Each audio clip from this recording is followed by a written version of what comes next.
ఇక భీష్మాచార్యులకు సమయం అయిపోతుంది, వెళ్ళిపోతున్నాడు. అయింది ఇంకా మాఘ శుక్ల అష్టమి వచ్చేసింది. తాను వెళ్ళాలనుకునే సమయం, ముహూర్తం ఆసన్నమైంది.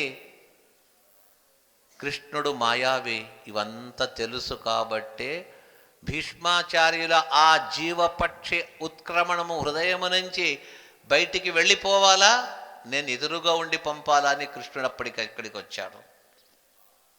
ఆ చిట్ట చివరి సమయములో అర్జునుడు దగ్గరుంటే భీష్మాచార్యులకు దాహం అవుతుంది, నీళ్లు కావాలా.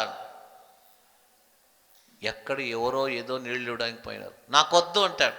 అర్జున నాకు నీళ్లు ఇవ్వు అంటే బాణము చేత భూమికి కొట్టి ఆ పాతాళ లోకానికి వెళ్ళిపోయింది ఆ బాణము. అక్కడుండే ఆ నీరే పైకి వస్తే ఆ నీటిని భీష్మాచార్యులు చేతిలో పట్టి తాగే స్థితిలో లేడు. నేరుగా అతని నోట్లో పడేటట్టుగా చేశాడు అర్జునుడు తన యొక్క శక్తి చేత, అస్త్ర విద్య చేత.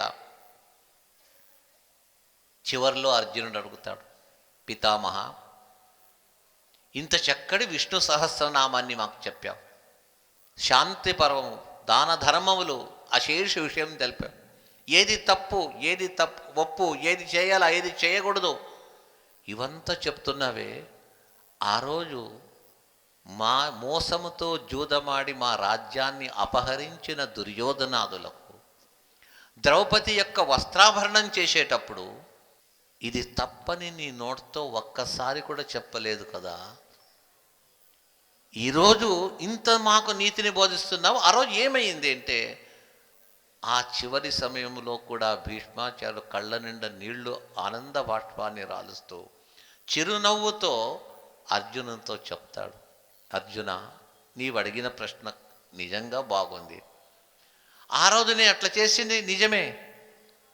ఎందుకో తెలుసా, పరమ పాపిష్ఠుడైన దుర్యోధనుని దగ్గర పని చేస్తూ వాడిచ్చిన జీతము, వాడిచ్చిన అన్నాన్ని, ఆ పాపులు అయోగ్యులు ఇచ్చిన ఆహారాన్ని స్వీకరించి తిని ఆ ఆహారమే రక్తరూపంగా పరిణమించి నా దేహంలో ఉండే నరనాడులలో ప్రవహించే రక్తమంతా కూడా పాపిష్ఠుడైన దుర్యోధనుడు ఇచ్చిన పాపి సొమ్ము. ఆ ధనముతో నా దేహము నిండిపోయి రక్తగతమైపోయింది.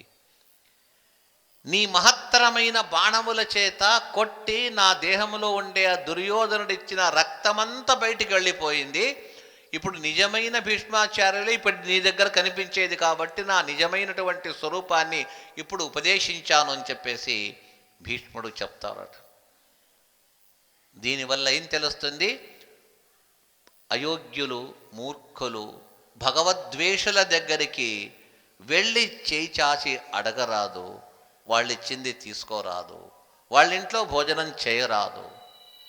కృష్ణుడై చెప్తాడు దుర్యోధనునికి, ద్విషదన్నం న భోక్తవ్యం ద్విషంతం నైవ భోజయేత్ పాండవాన్ ద్విషసే రాజన్ మమ ప్రాణాహి పాండవాహ అంటాడు.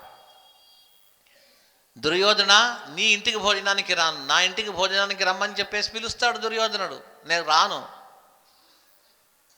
నీవు ద్వేషివి, ద్వేషుల ఇంట భోజనం చేయకూడదు, ద్వేషులకు భోజనం పెట్టకూడదు.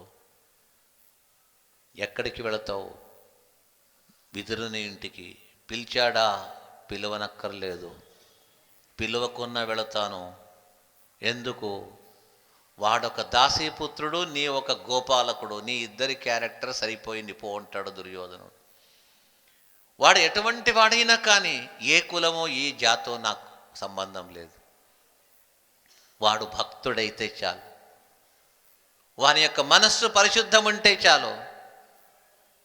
పరిశుద్ధమైన మనస్సుతో నాకు ఒక చిన్న ఫలం ఇచ్చినా నాకది కొండంత ఆహారం. అది పత్రం పుష్పం ఫలం తోయం యోమే భక్త్యా ప్రయచ్చతి తదహం భక్త్యుపహృతపస్యామి పయతాత్మన. పత్రమివ్వని, తులసి పత్రము ఫలమివ్వని, పుష్పమివ్వని, నీరివ్వని, యోమి భక్త్యా ప్రయచ్చతి తదహం భక్త్యుపహృతమశ్నామి ప్రయతాత్మన. వాడు భక్తితో ఇస్తే మాత్రము నీ ఎవడిచ్చినా స్వీకరిస్తాను. అందుకే దుర్యోధనుంటికి వెళ్ళలేదు. భీష్మాచార్యులు చెప్పాడు, అలాంటి కృష్ణద్వేషులు, భగవద్వేషులు, ధర్మద్వేషుల ఇంట తిని నిజమైన అన్యాయం జరిగే చోట కూడా ఒక్కసారి ద్రౌపదిని ఇలా పీడించరాదు, తప్పు అనే ఒక్క మాట ప్రతిఘటించడానికి ఆ కౌరవ సభలో ఉన్నటువంటి భీష్మ ద్రోణాదులు ఎవ్వరూ ముందుకు రాలేదు, నోరు తెరవలేదు. ఒక్కడు చెప్పాడు, వాడే విదురుడు. ఇది తప్పు, కురుకులం క్షయమైపోతుంది.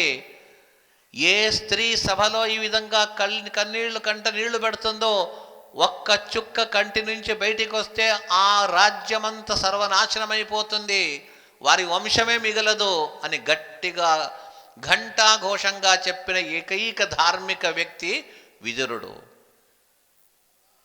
విదురుని మాటను పెడచెవి పెట్టిరి. చివరికేమైంది? విదురుడు చెప్పిందే అయింది. ఇది భీష్మాచార్యులు తన యొక్క అనుభవాన్ని తాను అర్జునుని ప్రశ్నకు సమాధానంగా ఇచ్చాడు.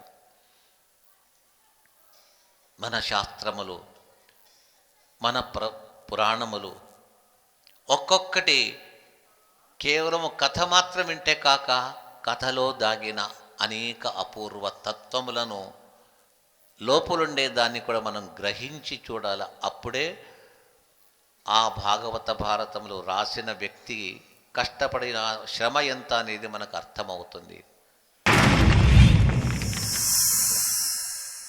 Like and subscribe Eagle Media Works.